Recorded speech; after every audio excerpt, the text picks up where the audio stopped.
Okay, this is part 2. And before I say anything else, I forgot to add back when they were talking to Mei Lin in the hospital that she was like really wants them to help find her family, her husband and her daughter, who were on another ship like 2 days late, 2 days back or something. So yeah, they're trying to find her family and everything. So Broyles comes to the lab after the whole rip the worm off Walter's arm scene, and he has this info on the triad and stuff, and he shows it to them, but they can't find the boat with Malin's family. But there was a wire from a bank in Boston which paid 500 grand to this Beijing construction company, which is pretty suspicious. So they go to this house in Boston, and this kid answers. His name's Matt, and they ask for his mom, so she comes in, and they go inside and talk to them.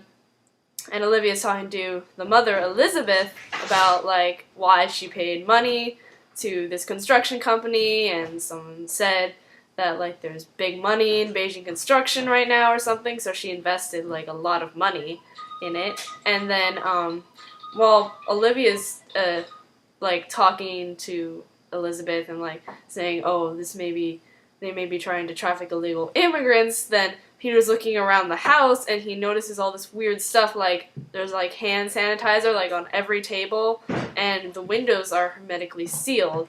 So they get back and Peter asks Walter if there's anything that relates to like germaphobes, to these parasites, and then he sees like the bite marks from the worm on Walter's arm and stuff, and then Walter explains to him that like the lymph gland inside the worm, like it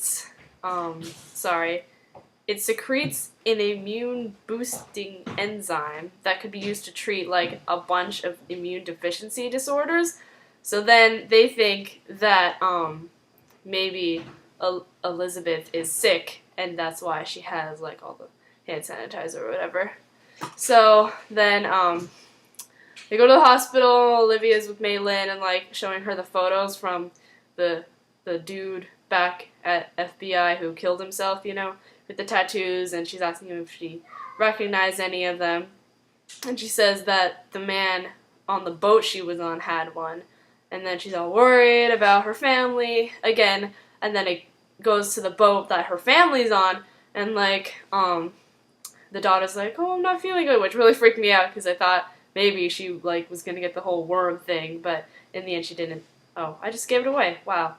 Anyway, so she's like, I'm not feeling good, well, and stuff, and then she's playing with this little toy, like a paper crane or something, and then she looks at this guy sleeping across from her, and he's lying down, and he's like snoring, but then his breathing gets a little like short, and his shirt is like kind of pulled open, and then she sees the lump on his chest, which means he's about to get all like, so yeah, she gets really freaked out, and then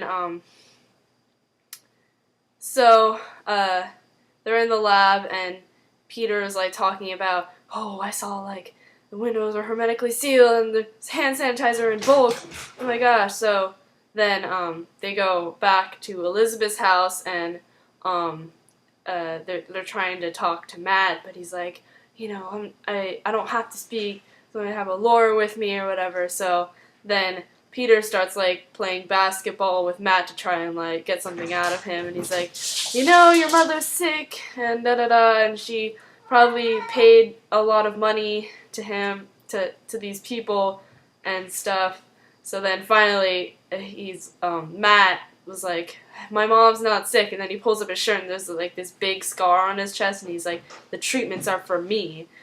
So then like Walter's like wandering around in Chinatown with like this little phone book page and going to all these like herbalists and stuff, but then he's like looking at this one little stand, and then he sees Astrid behind it, and then he's like, Peter told you to follow me here, I knew it, why don't you trust me, blah blah blah. And then Astrid like tried to make up some like lame excuse. She's like, oh, my friend lives around here, near the so then it's obvious like she was following him.